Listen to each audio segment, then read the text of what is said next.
Support for Arkansas Week provided by the Arkansas Democrat-Gazette, the Arkansas Times, and Little Rock Public Radio.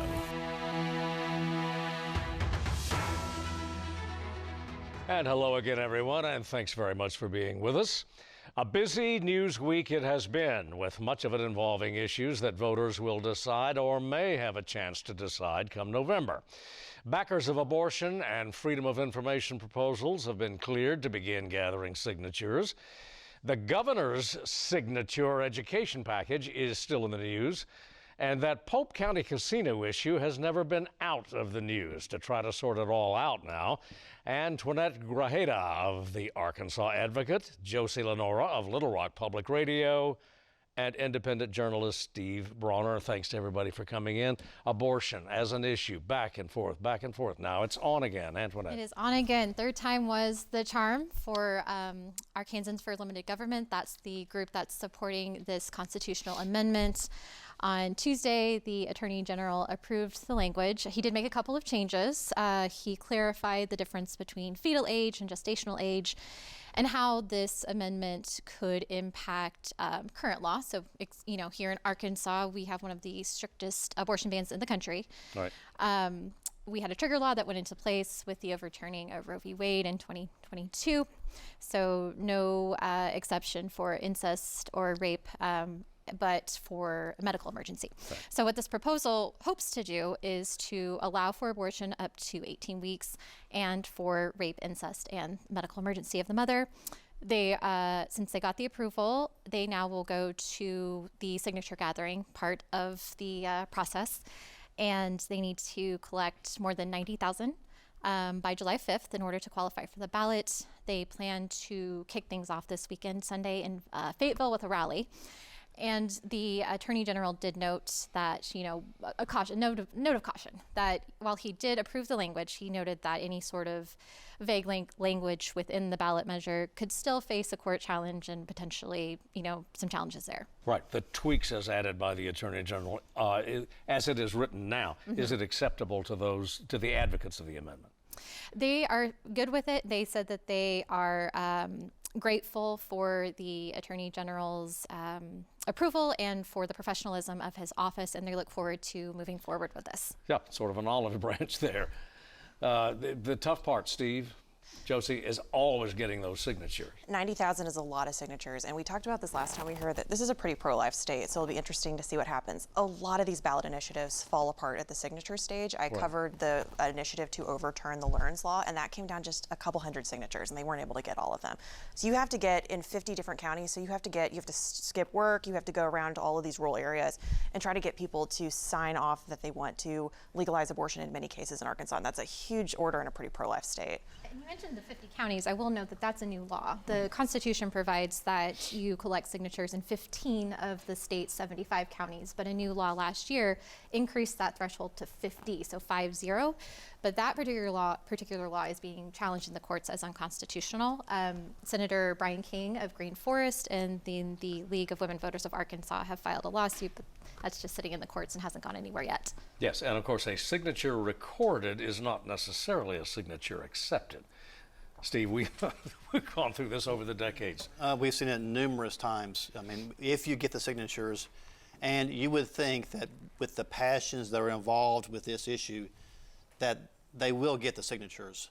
But at that point, it goes to the Supreme Court, and typically it looks at things through a very fine-tooth comb, and many things have gotten thrown off the ballot because of a technicality with the way they were collected. Was it notarized correctly? Was it signed correctly? And so we will see what happens, but that's the signature issue, and then just the language. I mean, this will face numerous Supreme Court challenges. Right. Do we have a sense at all of where Arkansas opinion is on this, with the exceptions that are added to the amendment, rape, incest, health of the mom? Well, Arkansas poll taken earlier this year, it was 38% supported making abortion easier. 25% would make no change in the law, and 29% would make it harder, and it's already about as hard as it could possibly be. So that's 54% who would be opposed to making abortion more easily accessible. You had another 8% who didn't know or didn't have an opinion. So that is an increase, 38% supporting making it easier. Last year was 33%. So there has been an increase, but it's still a clear majority would not make it easier. So that's the uphill climb that they would have to make. The other issue, though, is what happens with who comes to vote. What would happen with turnout? Who would actually show up to vote? Because in Kansas, you had a humongous voter turnout increase when they had an abortion issue on the ballot, and voters there voted against the amendment that would have made it, that would have banned abortion in Kansas. So the abortion rights supporters passed it in Kansas pretty easily, 59%, with a huge turnout. Yeah. Anybody? Antoinette? I agree. You know, that's what the polls show, but you really don't know what's going to happen until people actually show up to the polls on voting day. Yeah, and in a presidential election year, you can look for, a big turnout. Also, freedom of information. What's interesting is it's put forward, this is the same thing where it's a constitutional amendment that was put forward by two bipartisan attorneys. We have a Republican and a Democrat attorney. And they want to enshrine the Freedom of Information Act in the state constitution. It's the same thing. They have got to get 90,000 signatures. And it would take the Freedom of Information Act to back before the special session that slightly weakened it. We saw then that there really was a huge amount of bipartisan support for keeping the Freedom of Information Act. But again, when you have 90,000 signatures, you're going to these rural counties, 50 counties across the state. How many people even know what the Freedom of Information Act is? So it'll be really interesting to see what their volunteer infrastructure is, or I don't know if they'll have paid employees whose job it is to go collect signatures. So I don't know exactly how that's going to go for them. Antoinette? I know that the folks behind it, Arkansas Citizens for Transparency, they say they're going to move forward with this. What's interesting in this particular instance is they got approval on Wednesday, but on Tuesday they had filed a lawsuit with the Supreme Court against the Attorney General for not approving things, asking the court to compel him to approve the ballot titles or to revise them, and alleging that he's trying to, thwart their ability to gather signatures, which, as we noted, is going to take some time and it's a bit of a challenge. And the supporters, told one of our reporters yesterday they're going to continue with both things. They're going to go try and get signatures, but also continue with this lawsuit. So we'll see what happens there. Well, and Josie mentioned that it was a bipartisan uprising against, well, it crossed ideological lines as well. You had arch conservatives and those considered to be on the left rising up in opposition to this. Steve? Yeah, I mean, it got totally shut down as far as how it unfolded. Now, eventually it ended up being, the governor got the security protections that she was after. But yes, the more expansive efforts to limit the law created this uprising. Not just centrist left, centrist right, left, right, conduit, Democratic Party, people who were typically very much on opposite sides were opposed to it, and so this comes to the forefront this election season with a lot of for the interesting supporters. Now we'll see how much money they'll be able to raise to do what they need to do. Some of these other amendments would seem to have there'd be a financial interest in what's happening. There's no financial interest in Freedom of Information Act. There's no big business who's going to make money off of free information. So, but this will be done through a lot of volunteer work. That said, you'd think there'd be enough support that they would get the signatures also. But again, then it goes to the Supreme Court, and what happens there? Yeah, also, we need to go to Board of Corrections, and again, the Attorney General is involved in this in an adverse, at least adverse to his position. A lot happening with the Board of Corrections. The most recent thing this week was that the judge has tossed out Griffin's lawsuit against the Board of Corrections, claiming that they violated the Freedom of Information Act and illegally hired outside counsel in their ongoing dispute with the Secretary of Corrections and the Governor. And I know, Josie, you've covered a lot of what's happening there with that ongoing conflict. Yeah, the Attorney General was upset that the Board of Corrections was going into executive session and not recording the audio, which he felt like was a violation of the Freedom of Information Act. But the judge didn't agree. The lawsuit was dismissed without prejudice, so hypothetically they could bring it, or the Attorney General could bring it again in the future. Yeah, and quite possibly will. Yeah. Going to education, Josie, we had again the LEARNS Act, which is the governor's, really her signature legislative accomplishment, Parental Choice Week. This was declared, and the governor spoke about the expansion of that LEARNS Act during a summit meeting before Christian educators on Monday. Here's an excerpt.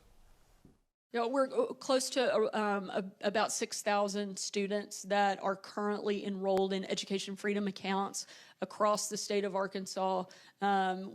More than 100 schools, many of which are represented here in the room today, have students that are part of the EFA program.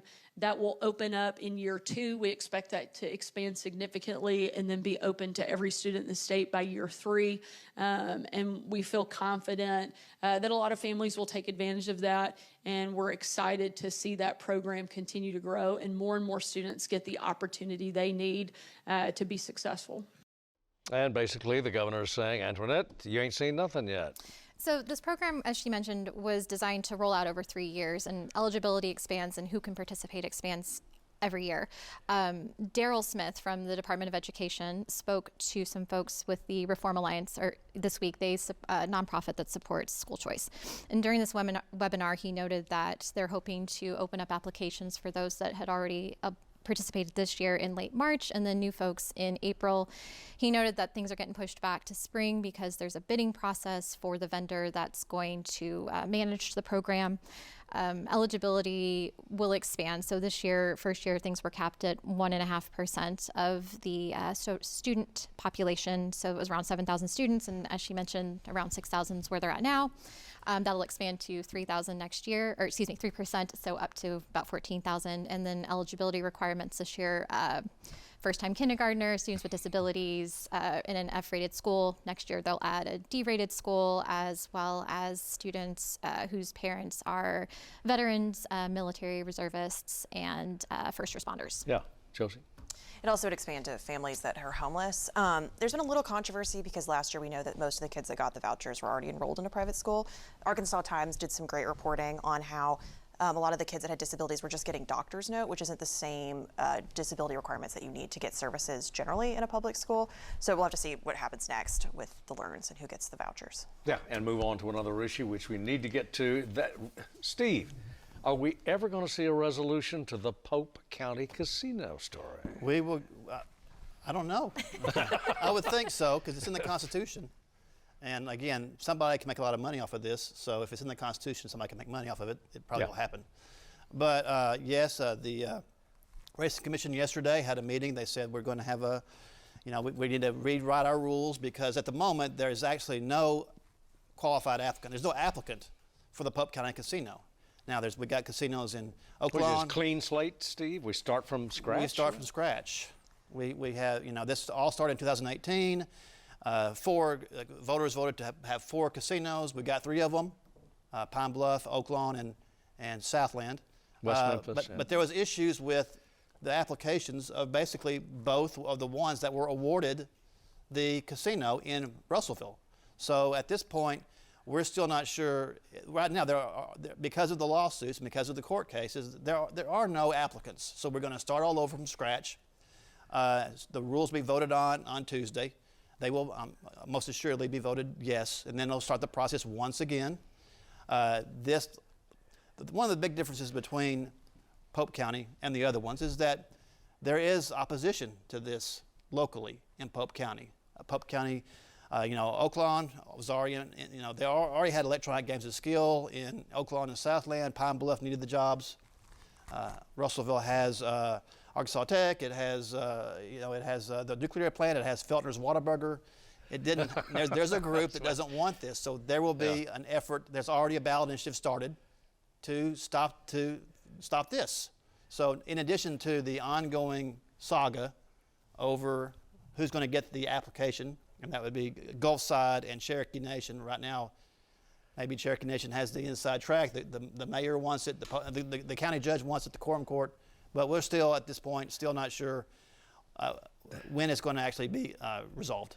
Yeah, in past years, actually, we had opposition from different government groups. There seemed to be a demographic breakdown. At one point, it appeared that there was a generational conflict over this issue. Well, and just, again, and plus you've got an outside group, Choctaw Nation, which coincidentally, of course, operates casinos in Oklahoma. Yeah. That is fairly short drive away. Just a complete coincidence that their support, that last year, 2012, they supported an effort to try to have a local initiative that would oppose the one in Pope County. We'll see what happens this time. But again, based on the reporting by the Democrat Gazette, lobbyists all over the place yesterday. So again, at the meeting, lots of money involved. It's in the Constitution. We probably will have a casino, but I don't know who's going to operate it or when it will happen. Got to end it there because we're simply out of time. Guys, thanks for coming in. As always, come back soon, all of you. And we will be right back.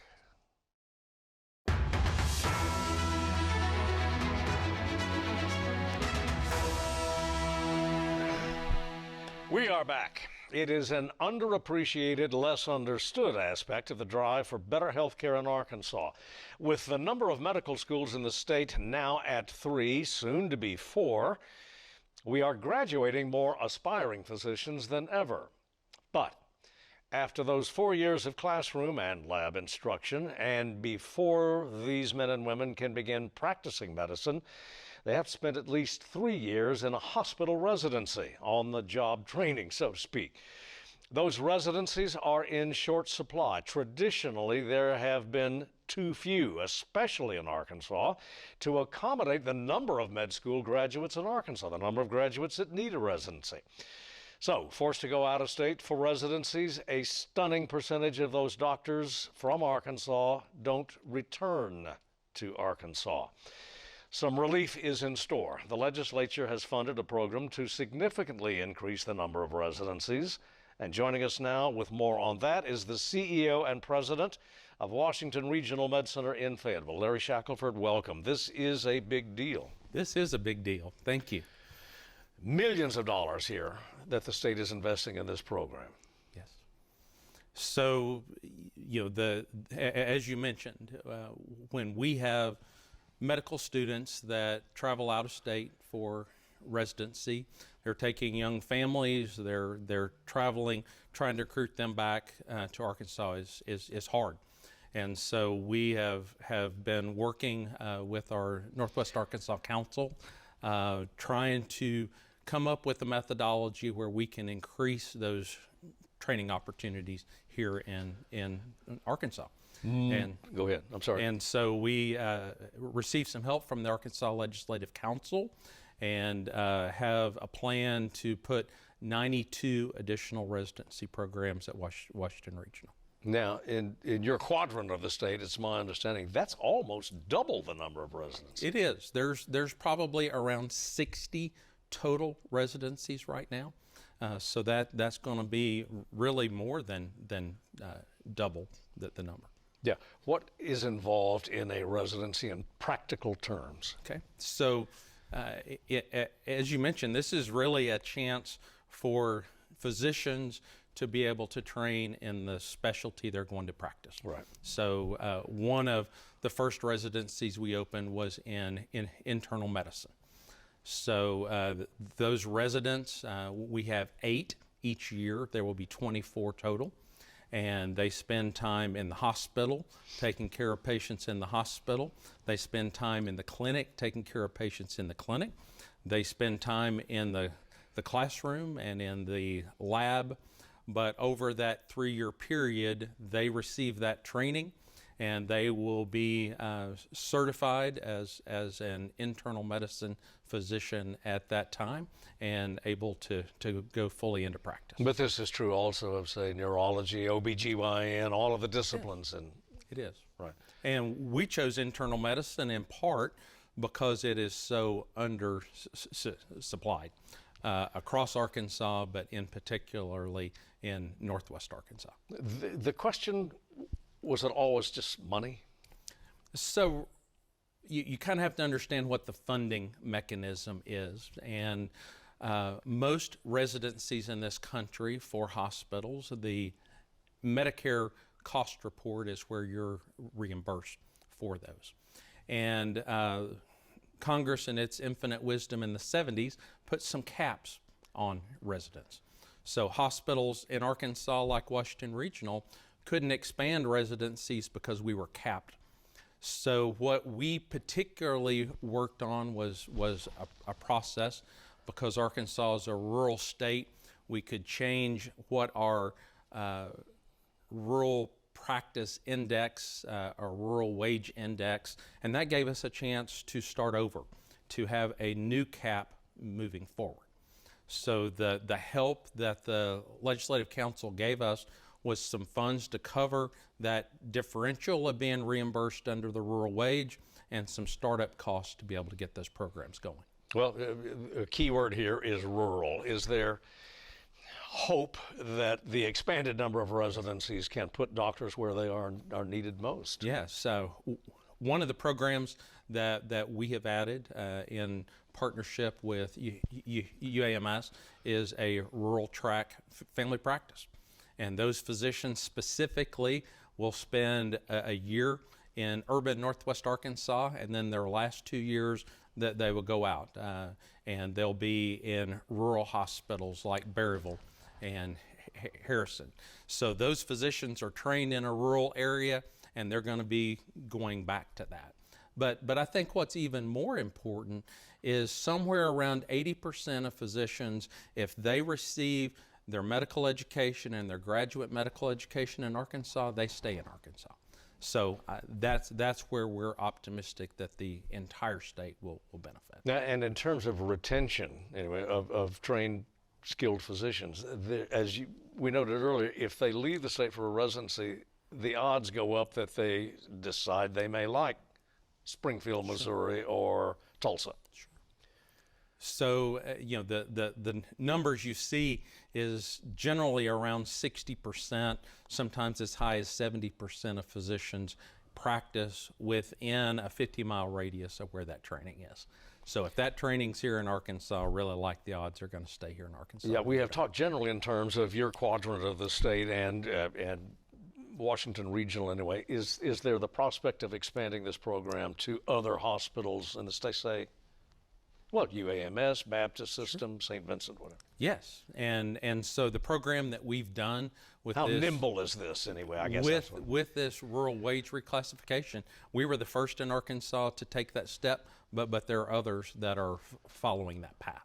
Right. And as I mentioned, the help was to get the program started, but the Medicare funding formula allows for those residents to be paid for moving forward. So it's an upfront investment now that clearly has a long-term payback. Is there maybe an off-the-wall question here, but is there existing now the clinical infrastructure to accommodate a substantial number of residencies? Yeah, I mean your point's good. You want training in an area where there's good patient volume, right? Where you're seeing a lot of things in that training. So we've spent some time in this startup process being sure that infrastructure is there. That infrastructure from classrooms, video technology, but more importantly, where will those students rotate? Who are the other physicians that they will be working with?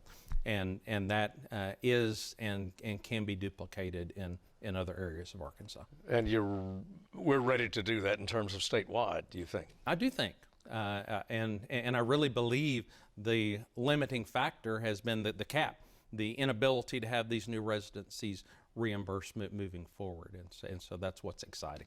So basically, with additional money, it's simple as 1 + 1 = 2. With additional money, additional doctors in Arkansas. That's it. And what's great is it's 1 + 1 = 3.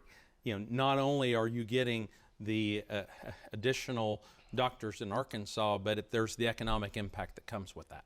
The data shows for every new physician trained in Arkansas, there are 17 healthcare related jobs that comes with that. So there's really a multiplier factor. We've looked at some economic impact data, and we think when the 92 programs that we're working with are up and going, it's about a $62 million annual positive economic impact. So one practicing physician, 7, 8, 17? 17 additional jobs. All right. Larry Shackelford, thanks very much for coming in. Thanks for explaining this. Thank you. All right, and come back soon. I'd like that. And that does it for us for this week. Thanks, as always, for joining us. See you next week.